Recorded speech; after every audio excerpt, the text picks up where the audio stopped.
We are a bunch of wild and crazy Cleveland Browns fans, bringing you all the latest in Browns news. Tune in now.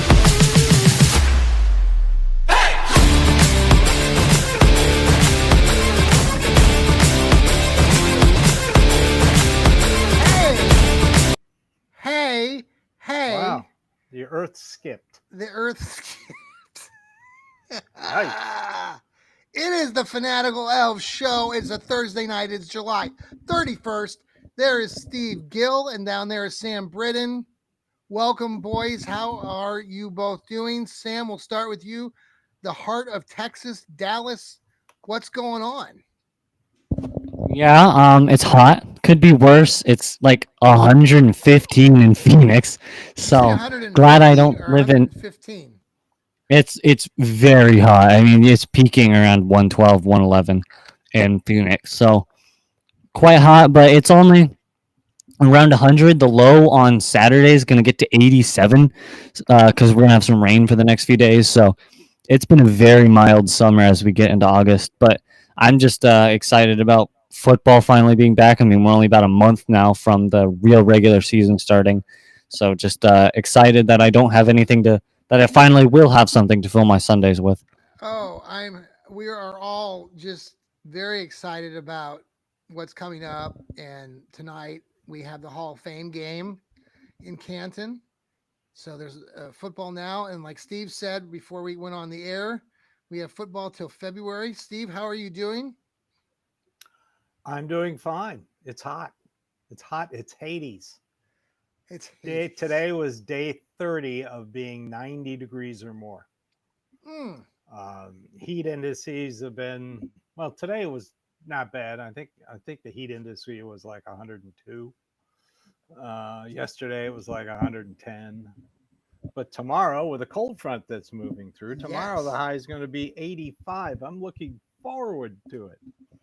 It's going to be cool. Well, I'm telling you, Steve, right now, I'm in Columbus, and that cold front came through earlier today, and it is delightful.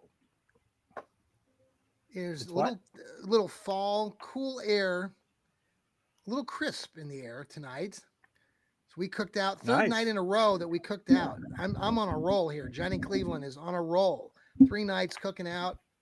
Used the grill, the flat top tonight. Made some burgers, some salmon burgers for my wife, and then some hot dogs. Good old Johnsonville's, got a good old hot dog there. Had to have the stadium mustard though. That's always a must. So if I start belching and burping, I apologize to all of you listening or watching live here on YouTube, the X, where else we are on TikTok? No, we're not on TikTok, Facebook, YouTube, and where else? Oh, Facebook. I said Facebook, YouTube, and the X. Yes. Hey, we're doing these shorts, by the way, that those of you who are following us on Instagram or TikTok or even YouTube, thank you for following along. We really want you to listen to our shows too on the audio versions that you're listening to right now in the car here on Apple and Spotify, but we are gaining some popularity there. I know Sam, the young man, he's all into that. He knows all about those short little clips. And we love the AI here on Riverside. We appreciate that product. It's really helped us boost our performance here.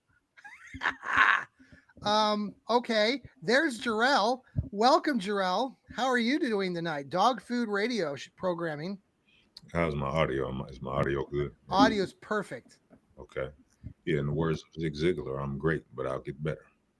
I like the gear tonight. Thank you. You got the hat from last. I love that hat, dude. We gotta get those hats. The goal is to have them by week 1. So excellent. Yeah. Those are sweet. Sam, we got to get you one of those hats. Dance around Dallas. People will be going, "Ooh, look at that guy!" Not with the cowboy hat, but with the Brownies Sox hat. Do you think people in Dallas would correlate this with Browns? Hell no. Need a little more saturation there. No. Then again, they're Cowboys fans and they think they're going to win every year, so the delusion might work. I don't know. Well, I will say now I'm sporting purple. Yeah, it's not Ratbirds. It's the Kansas State Wildcats. And yes, I lived in Kansas, so I'm supporting one of my favorite college teams. Yes, I live in Columbus, and yes, I'm a Buckeye fan, but lived in Kansas for a good chunk of my life and love the Kansas State Wildcats football. So got my Wildcat gear on tonight, representing. So don't bash me for wearing Baltimore colors, folks. Okay, so it's been a week. It has been a week. Training camp. The Brownies had the day off today. They get back at it tomorrow. A lot has happened. The first topic that I wanted to discuss with all of you is the injuries, is particularly to Martin Emerson, the cornerback, and his Achilles tear. He's out now for the year, and I wanted your outlook on that. You know what your thoughts are about Martin Emerson, and also the outlook for our cornerbacks. So, Steve, let's start with you first. Well, the other day in practice, of course, they put Newsome on the outside, and they played one of our new safeties, Rashawn Jenkins, in the slot, which he has done. He's he's played both strong free safety and in the slot. Yeah. He's very good cover safety, so it wouldn't surprise me if he might slide over if Cam Mitchell can't do it. That's why they drafted Cam Mitchell. I like Newsome better on the outside than I do in the slot. Okay. As for free agents, all the notable free agents play on the outside. So, you're not going to miraculously find a slot corner. But I'm not too worried about it this stage in the game. Just not. It's bad for Martin Emerson. I mean, he's going into the last year of his contract, and he was looking to cash in. So, because he kind of struggled, I feel bad for him a bit. I think that first year he kind of made a mark for himself a little bit, and then 2 years ago he's top 5 corner. Last year he wasn't. Yeah. So yeah. But then nobody on the defense played very well as the season progressed. Sam, your thoughts on Martin Emerson and the cornerbacks? Yeah, it's very unfortunate to see someone like that. Just especially in, I mean, it's not identical, but it's similar to what happened to JJ McCarthy last year. Yeah. Just out immediately, don't even get to play a game at all. You just are gone, and I think that's probably the worst way to get hurt is by just being out immediately. You don't get to play a game, you don't get to perform, you don't do anything. You're just hurt, and that's it for your season. And it's very unfortunate. But right now, I mean, it's looking like, I mean, in the trade deadline, you might want to find someone now. You might want to look towards maybe picking up a veteran or someone in the trade deadline if that's what you aim to do. But it's just such a long season. There's so many possibilities. You can't really predict how a season is going to go, whether it's going to be like whether you're going to see someone perform better or perform worse, or it's just who knows? We don't really know what's going to happen for the rest of the year. No, it just you kind of plan on these sorts of injuries happening. I hear people say, well, it seems like it happens more with the Browns, but I would say that that's just because they follow the Browns. I don't think that that's realistic and a fair assessment, but it is unfortunate. I was one of these fans of Martin Emerson early on in his career and thought that he would continue to improve. And this, like you said, Steve, already, this was a contract year, so we'll see how this all leads, what it leads to. Obviously, now Greg Newsome, right? He has this opportunity, right? He's it looks to be the outside guy again. Somebody was mentioning that he's had his interceptions when he's played on the outside. He hasn't really had a lot, but that he did get them when he was there. So, right. Jarrell, what are your thoughts? Well, the first thing I thought when I heard it is that I guess that kills the Newsome as trade beta, because I know everybody felt like there were a lot of people that felt like Newsome was the odd man out. But it also made me think about Again, you know me, I'm an Andrew Berry skeptic. This is why you don't burn 2 picks on the same position twice. I would have to disagree with Steve that I thought the defense played well last year in the sense that it only took 17 to 20 points to beat the Browns just about every week. So to me, I don't know what more you can ask for the defense when they're constantly on the field. Yeah. So, Martin Emerson, to me, he was the third best corner on the team. I still think Ward and Newsome are 1 and 2, but I trust Schwartz to be able to get whoever, even if we don't know who the next guy is, I trust Schwartz to be able to kind of fill that hole and be able to, especially with this new defensive tackle piece, hopefully you won't have to depend on the secondary as much because they're not covering as long. So it's unfortunate, but it's something that I think the defense can probably weather. Okay, so let me follow that up with this question. We'll start with you then, Jarrell. The retirement of Jordan Hicks this week, also the Browns, linebacker retired. I've heard different stories that he was going to give it a go, that other people internally, and maybe Steve knows more about this, that he was going to give it a try. So they weren't totally blindsided when he retired, but that's one linebacker less. And some people, thought he could be the guy wearing the green dot, which I want to get to in a little bit. But your thoughts on Jordan Hicks and the linebackers? We've got a new rookie coming in, Carson Schlesinger, who's everyone is really enamored with right now. What are your thoughts on Jordan Hicks' retirement? Were you surprised? And what do you think about that and what you just talked about with the defense? Well, I didn't hear his name called a lot last season, so I don't know that he was that much of an impact player. Not saying he's not good. I'm not saying that. I'm just saying last season I didn't hear his name a lot.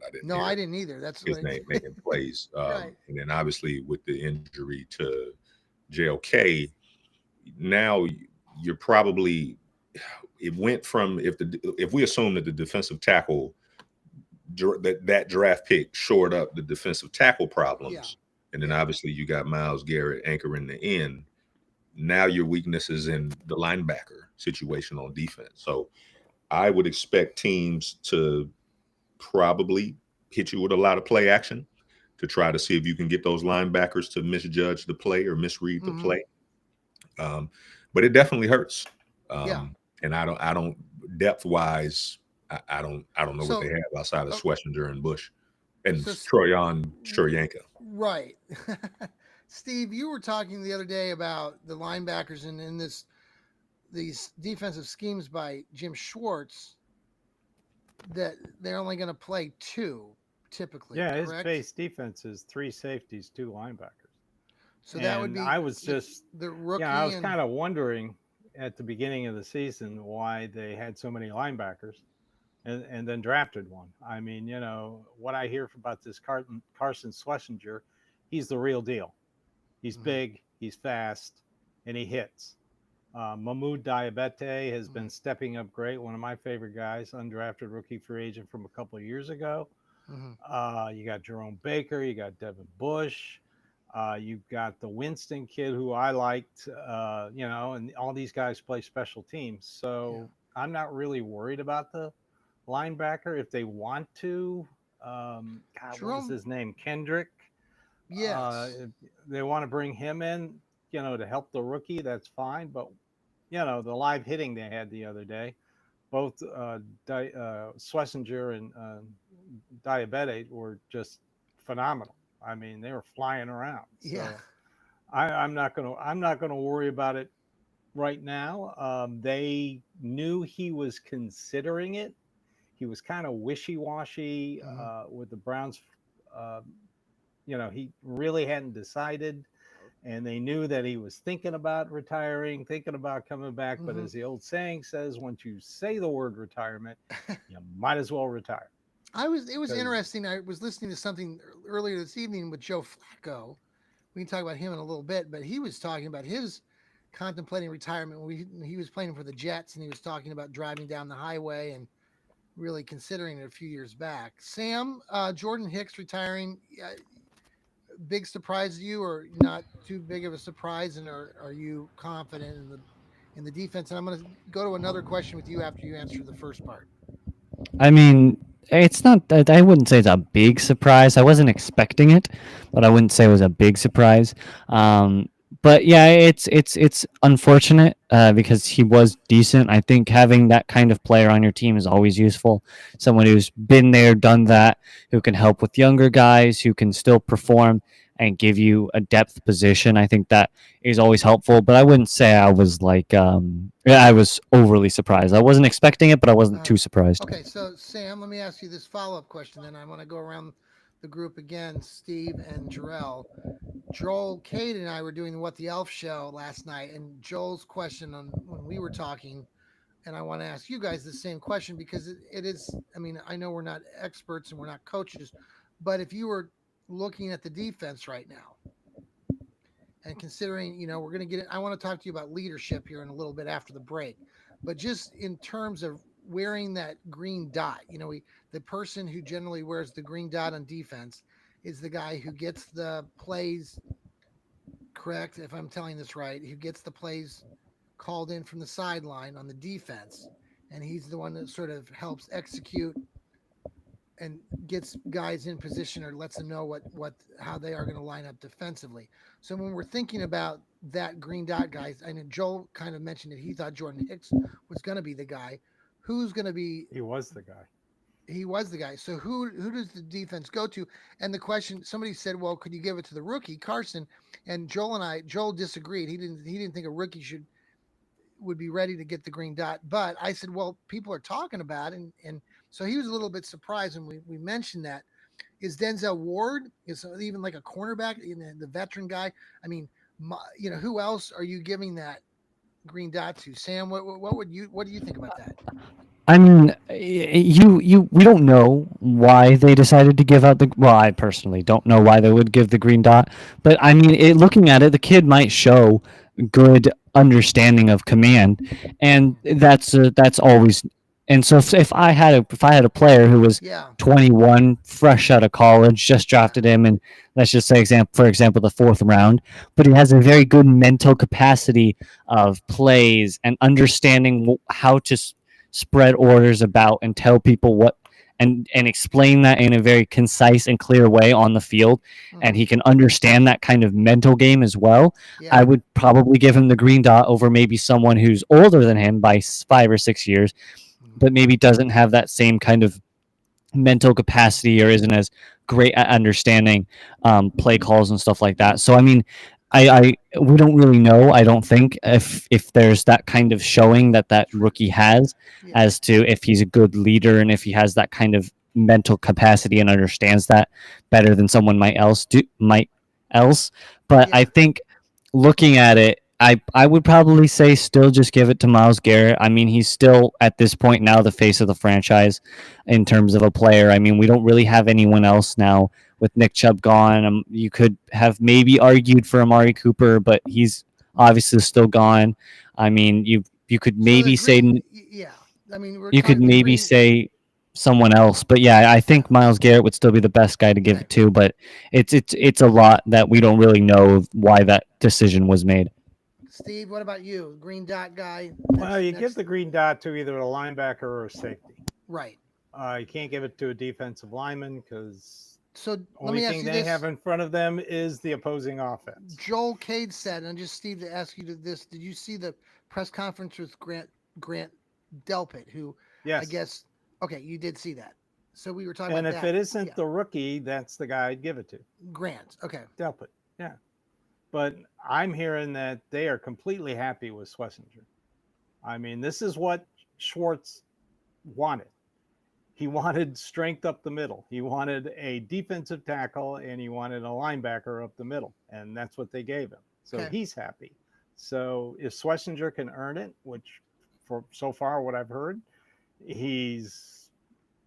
people were surprised how big he was, first of all, and people were surprised how fast he is. Mm-hmm. And but if he doesn't earn it, then you give it to Grant Delpit. Mm-hmm. That's an easy decision. Jarrell, what you feel the same way that Steve does? Yeah, I don't know if you want to give it to a rookie just yet. So my pick would probably be Delpit if Myles Garrett couldn't get it, which I understand him being able to, there's nothing in front of him. But, I could also see a scenario where when they break the huddle, where he's the last one to go to his spot.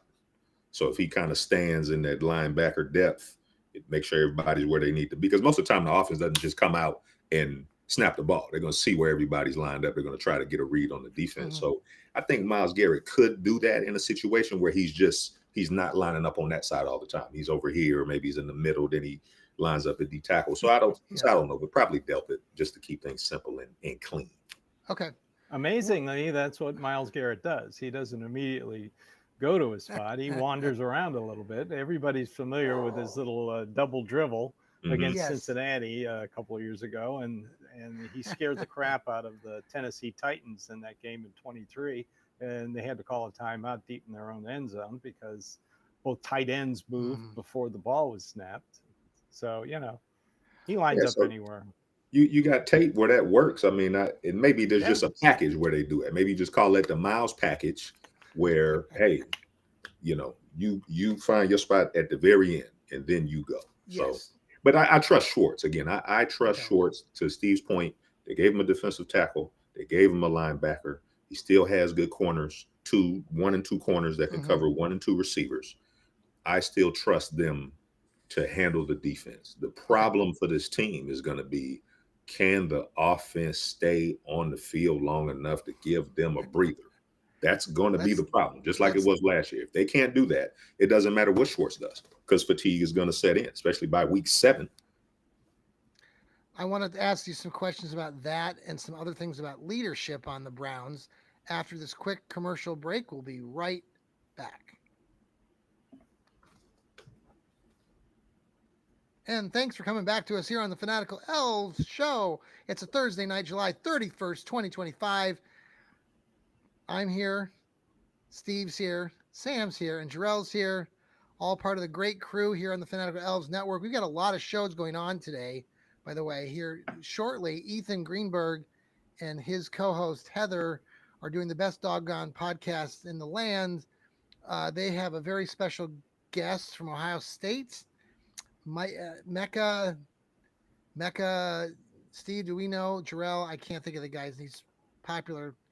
Anyway, he's on the show tonight, so tune into them. And then Rod Bloom at 9 o'clock, they had their show. Rod Bloom and his brother Jeff had Ken Carman of 92.3 last week on their show. So that was a great time for them. Really appreciate all these special folks. Ethan or Emmett Golden from 850 Cleveland came on with Ethan and Heather a week ago as well. So, all right, back to the programming here. So this question, I want to start with you, Jarrell. Let's jump into this other question that Joel and I were talking about last night on What the Elf Was That. This topic of leadership. And I know you're going to like this. This is a great topic for you, because when we're talking about the players on both offense and defense, I want your takes on this. Let's start with the defense, because I know we've already mentioned names like Myles Garrett and Grant Delpit. But on defense, who's the leader? And, I'll just say, Joel, if you listen to his show, and I want you to listen to his show, but he said, is Myles the leader, or is he a knucklehead? He traditionally jumps offside two times a game.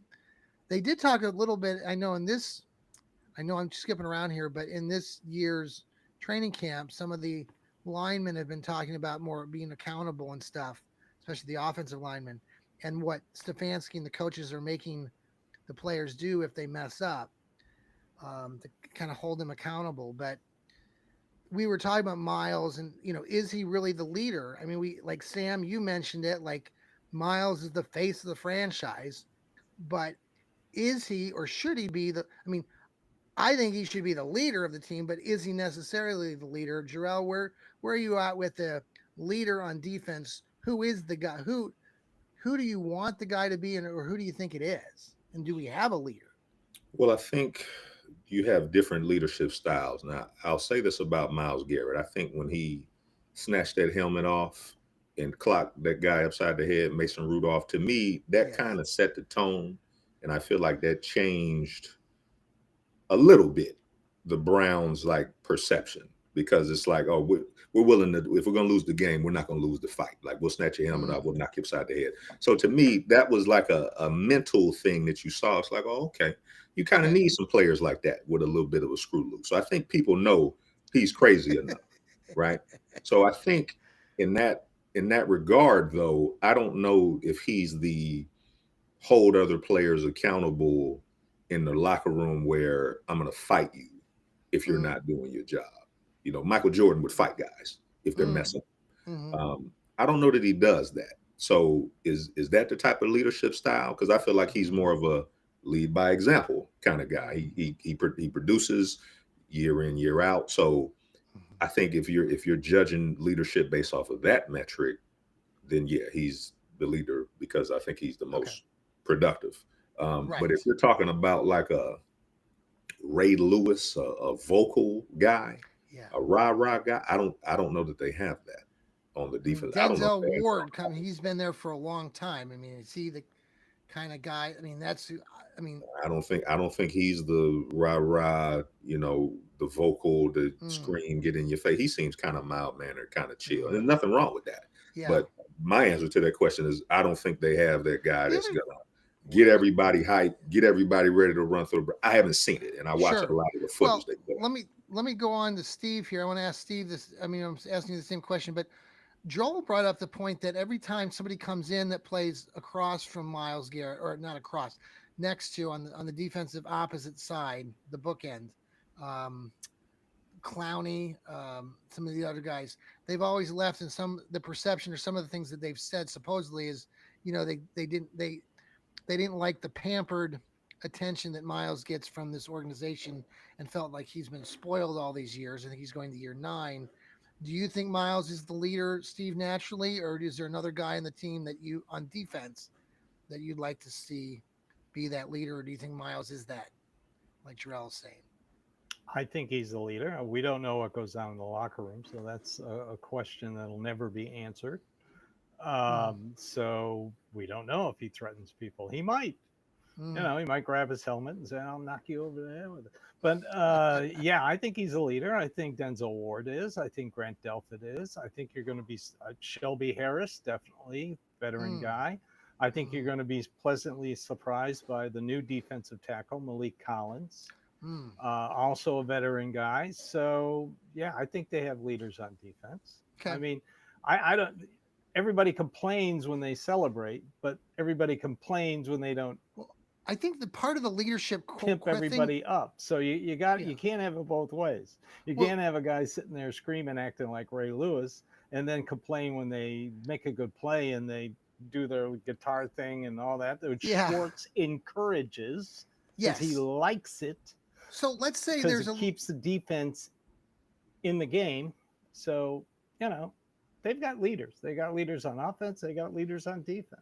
Well, let's say on the defensive side, they are doing some of these things, animated sorts of things. The thing that we were talking about yesterday in the show was also like the Browns had a hard time, at least in our opinions, last season, having any type of identity. And I think, Jarrell, you and I have talked about this before, and Steve, all of us. But Sam, where are you at with the defense? And do you agree with what Steve just said, that Myles is the guy? I mean, this defense still is decent. I don't think they're bad. I think they still are pretty good, but it's just, I would like them to prove it first. I don't want to assume anything yet. I think we still need to. This is still technically a different team. This is still a different team from when they were really good a few years ago, and so I would like to see them play, and I'd like to see them prove that they can be a good defense. But I mean, it always could be worse. We could be the Bengals defense. It's just like 12 kindergartners they threw out there. I see Trey Hendrickson came back finally. He's back in Cincinnati. Yeah, he was wearing street clothes. Oh, okay. Not practicing. which I find unusual. yeah. This is an NFL team, and to go to practice they have to cross the street. Oh yeah, in Cincinnati. yeah, I mean, yeah. anybody else find that weird? I find that weird. I'm sorry. It's Sorry, just me. Sam. We cut you off. What were you? No, I don't really have more. I mean, yeah, it's just I want to see them prove that they can perform up to a high tier level. All right, Sam. Let's start with you then on offense, because I heard Steve say, "Well, we got leaders on offense, but who are those leaders?" Because I came up with David Njoku, the Chief, maybe. I mean, obviously Joe Flacco. He's a born leader. He's a quarterback, but what do you think on offense? I mean, if you're a rookie, you have a very big opportunity right now. One of the two rookie quarterbacks. If you can win over the locker room right now, and if you are right here, there's these two. I think you can try your very hardest to become a person leader as well, even if you don't get the starting job. I think if you have, because there isn't really a clear leader. I mean, maybe Njoku, right? I mean, there isn't really you could always say the center, right? I mean, he's that kind of core component in the offensive line. He snaps the ball. He has that kind of core piece of the NFL game. And so, I mean, maybe you could say him, but I think one of these two rookies has an opportunity to try and take up that mantle and be a leader for everyone as well, whether he starts or doesn't. I mean, you can always take up a spot as a rallying point and telling everyone, motivating everyone that, hey, I might not be playing, but I still have faith in you guys to succeed on the field, even though I might not be on it, and things. Yeah. Oh, we lost. Clear, definitely, but I think it could be one of the rookies, or it could just be someone who steps up. So one of the rookies. I like that. I mean, I think that yeah, I like that. Steve, what about you? Born leaders on the team. Who are they? Bitonio, Teller, Conklin, 4 out of the 5 offensive linemen. Yeah, have been there the longest. Of course, Njoku, of course, Flacco. I could also see Jerry Jeudy, who's having a nice little run right now, and surprisingly, I could see Devontae Johnson. He has been very involved, even when he's not in on the play. He has been very involved. He's running to teammates. He's congratulating teammates who make a great play. He is fully in on this being a brand new chance for him, and I like that. I wanted to ask you, since we're talking about him and then this other guy, Jarrell, before I get to you, the other wide receiver that's making a lot of headlines, this rookie. Which one? Unrestricted free agent with some last name. Which one? One of them steps up each practice. I want to see one or two of them step up every practice. Okay. I mean, Floria shows up one game and he's great. Then Keyshawn Johnson shows up one game and he's great. One practice, and then the kid Lavitan shows up one practice and he's great. But where was Lavitan in the first practice? Okay. Where was Floria in the third practice? Well, you got to be consistent. I think okay. So first, I want Jarrell your perspective on the leaders. Who do you think they are on offense? And then Steve's touching on the next subject, which you kind of touched on earlier about our offense. And consistency and what that's going to look like. But who do you think our leaders are right now, Jarrell? Or who do you want them to be? On the offense, it's hard to say. I think Njoku is probably the closest that is willing, like he wants to, he defends the team. He defends his teammates. I think he's like the guy that's in the trenches all the time. But, it's hard to beat it as a tight end. Like Kelsey's a leader, but he has Mahomes throwing him the ball.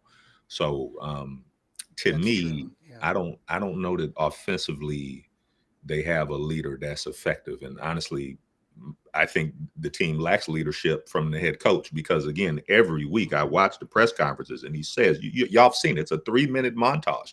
We're going to be better. I have to be better. He says that every single week. Right. So to me, and that's Jarrell, that's what I was going to get into next. And I'll start with you and we'll go to Sam and then over to Steve. And Joel and I talked about this a little bit with leadership and this whole thing with the offense, that you just touched on like the press conferences.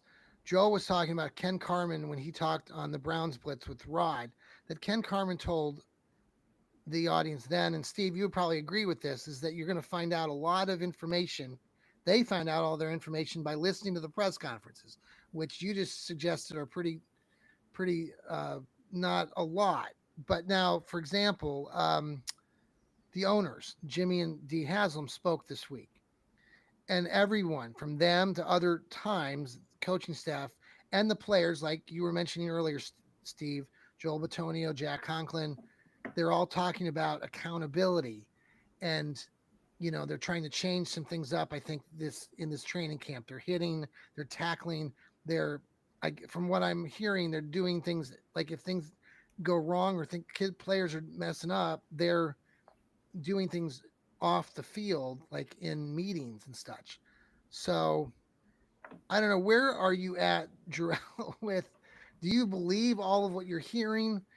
Do you like what you're hearing, or do you think it's just a continuation and they're just trying to get us all to buy into it? Because I have one more question after that, but let's just start with that. Where are you at with?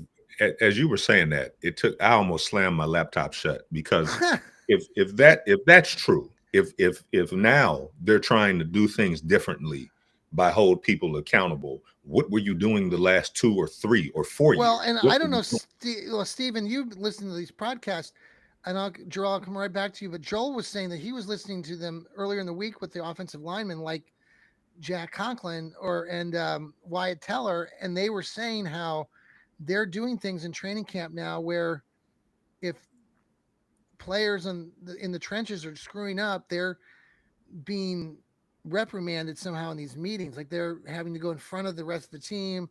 They're doing some things differently. So, Jarrell, what do you think if that's what you should have been doing from day one? That's coaching 101. It's yeah. Here's the frustration. I'm gonna try to be very brief. Here's my frustration with this regime, this coaching staff. Old school coaches or even new school coaches, at some point, if you're messing up, you have to say, you know what, we're just not going to put you on the field. So let's just go back to last season and all of the false start penalties.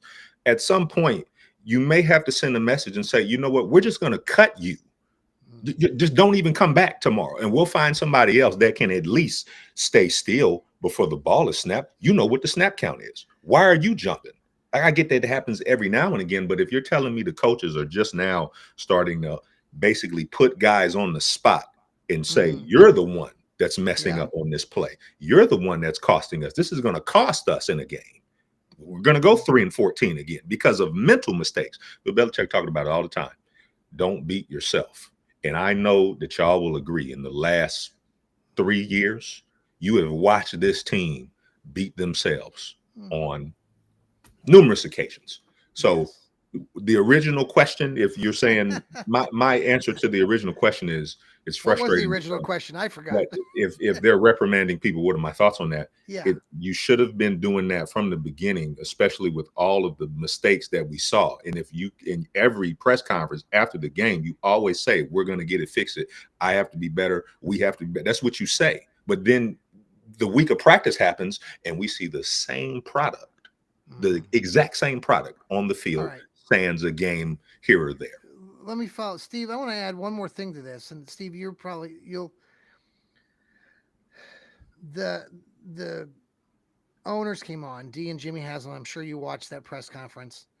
Yeah, listen to it. Yeah. So this image that the team is retooling or rebuilding, and the expectations of this season. I don't hear anybody saying, the goal is to go win a Super Bowl.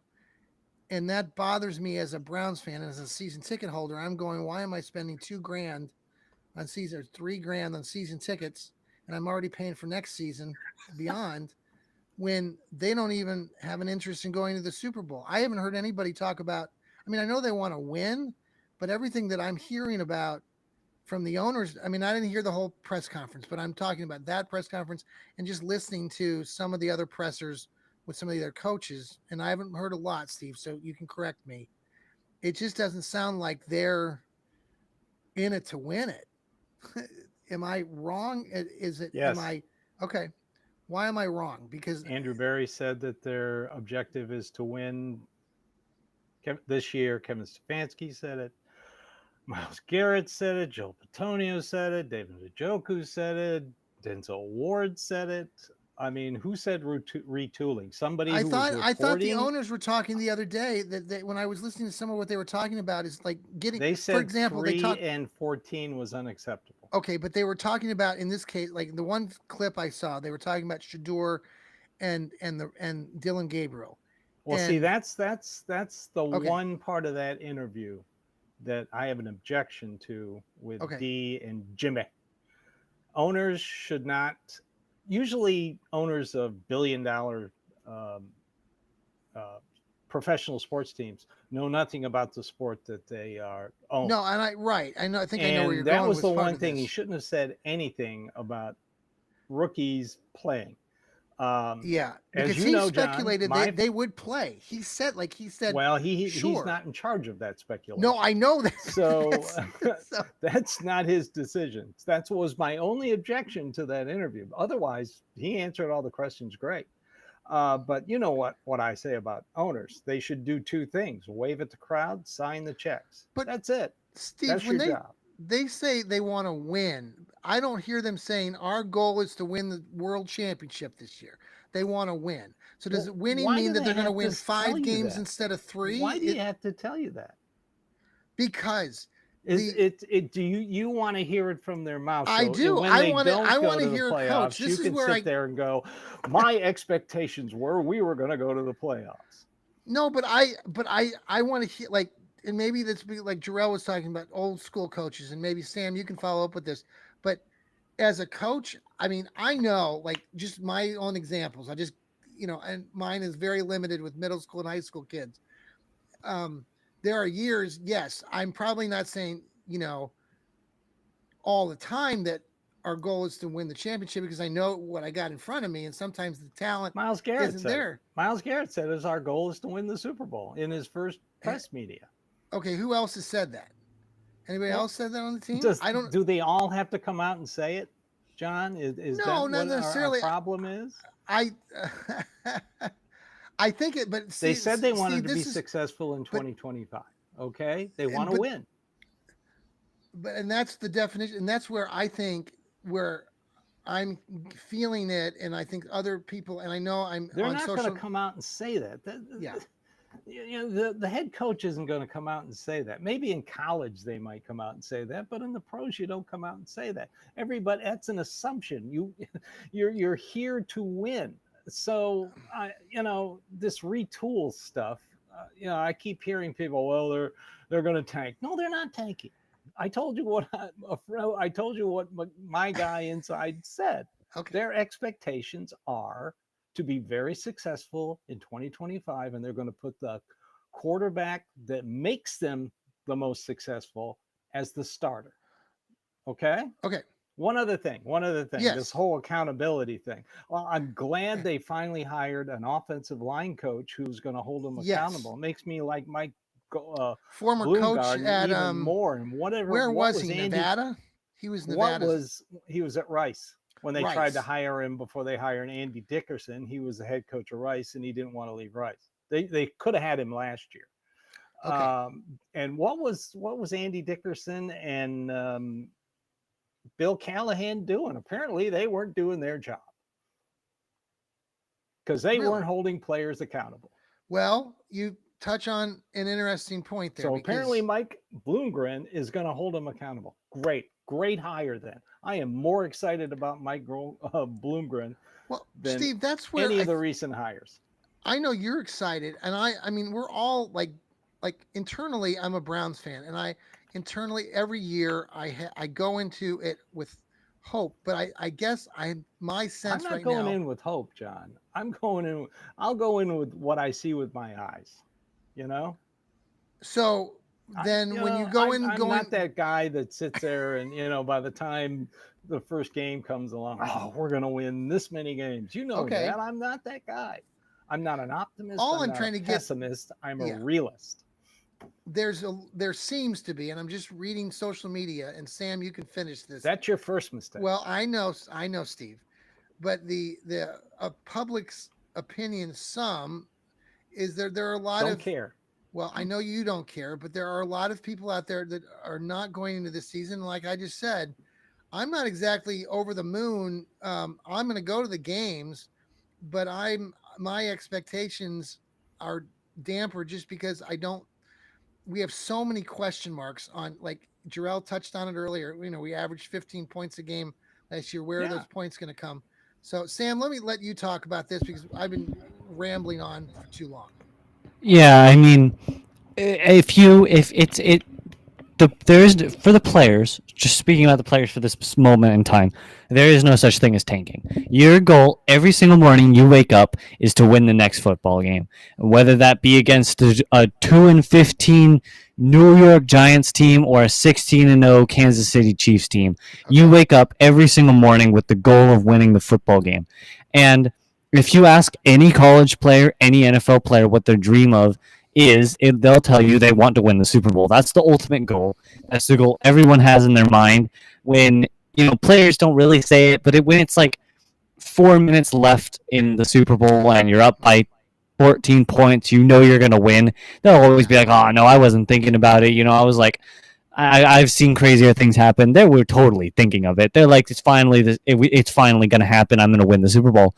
And so it's the ultimate dream for a player, but they're not tanking. You can't start tanking in July, right? That's you don't do that. You start tanking week 11. Sam? Yeah, you start tanking week 11 when you're 2-8 and you're already out of the playoff picture. And even then you aren't really tanking. But it's just I don't think the season is going to be great. However, it's so unpredictable. You cannot simply predict the capacity of the performance of the team in August. I mean, let's be honest, it's barely July anymore. So you can't base a team off of what their players are doing in August and July. You have to just wait until the season, and you can't even base it off of the first few weeks with how practices and stuff are happening. I mean, the first week 1 through 3 is basically just training camp 2.0. But it's just I think being bad would be technically better for your performance over a long distance of time with draft picks and stuff. But no, I don't. There's no tanking. There's nothing. No players are like, "Oh man, we're gonna suck this year." They're all like, "We want to win." Let me come right back to you here. I want to get final takes, but before I get in the final takes, Jarrell, do you believe that players go in July, and now we're going to August with the idea of tanking? Do you? No, they don't go into the idea with tanking, but I think players know talent. They know who should be playing. They know who should be on the field. And I think they know inherently who should be starting, but you're not going to say anything because you don't want to mess up your checks that's coming in.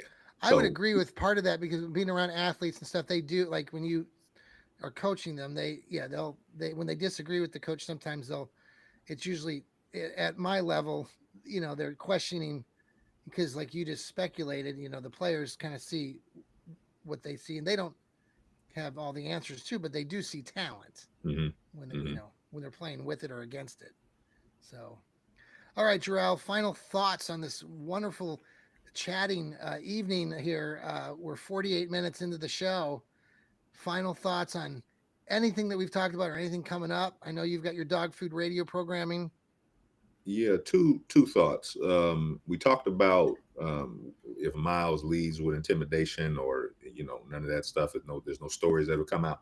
What I've seen with the Browns media in the last 5 years is nothing stays under wraps. Mary Kay Cabot gets these guys to talk like they're on the witness stand. Clowney talked about everything that was happening with Myles Garrett. There was another guy, I can't remember the name, but it was somebody else. After though, or was during? Because I think it was after the season. But I'm saying after the season, a lot of stuff comes out. Oh, it was the Jameis Winston thing when they didn't tell Winston until that Kevin wasn't going to be calling the plays, and then that came out later. So I remember that. Yeah, I think a lot of things with this team at the end of the season always gets unearthed, and the curtain always gets revealed.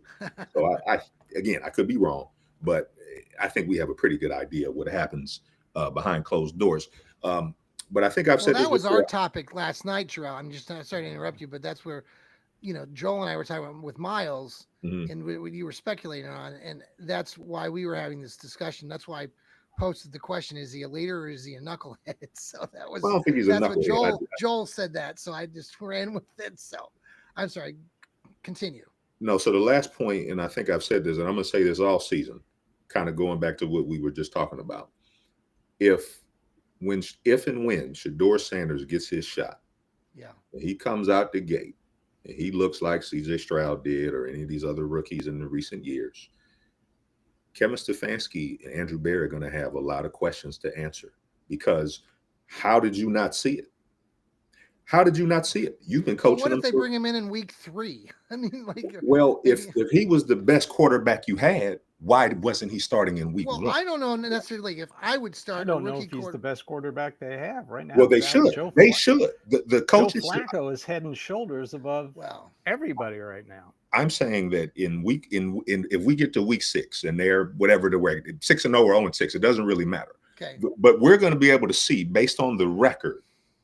And if we look at the offensive statistics, if the quarterback play is up to par, what I'm saying is that if the quarterback play is not up to par, and there would be no doubt about that, and Shedeur Sanders comes in and the offense just looks totally different.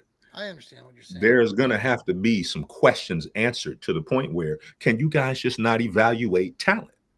Because you thought Deshaun Watson gave you the best. I would look at that a little differently, though, just in my opinion, just because I understand what you're saying, but I would give them more credit for the fact that they actually got him in there. So I'm not gonna.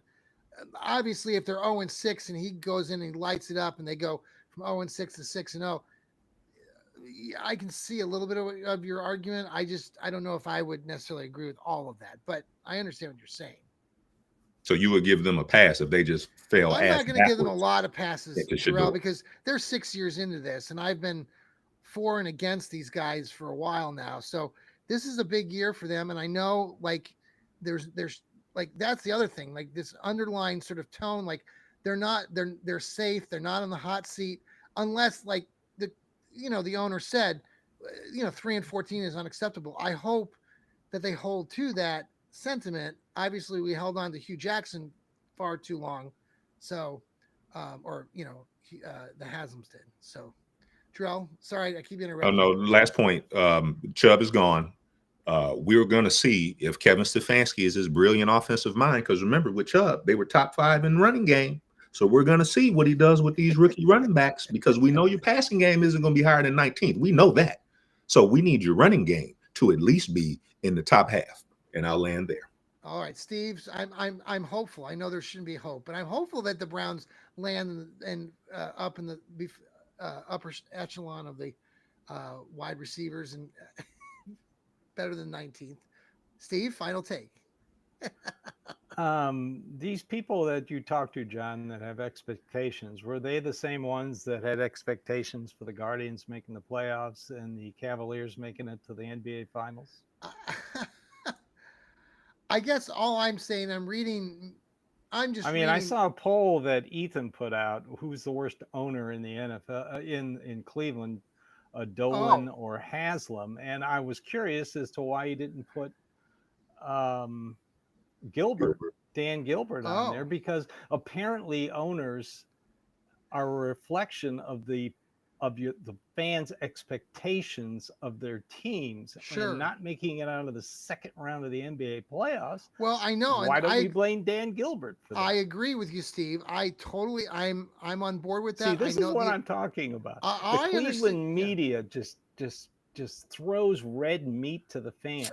No, this front office does not leak. They do not leak. So anytime any reporter gives you any inside information, it's either they're giving an opinion or they're listening to the voices in their head, I'm fascinated, which are not inside sources. No, they're not. And that's the thing, Steve, that was fascinating to me when I was listening to Joel talk to me yesterday in the podcast, talking about how Ken Carman, like I mentioned earlier, was talking to Rod Bloom on their show about how they learn as much about the Browns by listening and going to these pressers that are as boring as hell and everything else. But that's literally how these beat writers are, like Steve, you just said. I mean, that's how they're learning for the most part.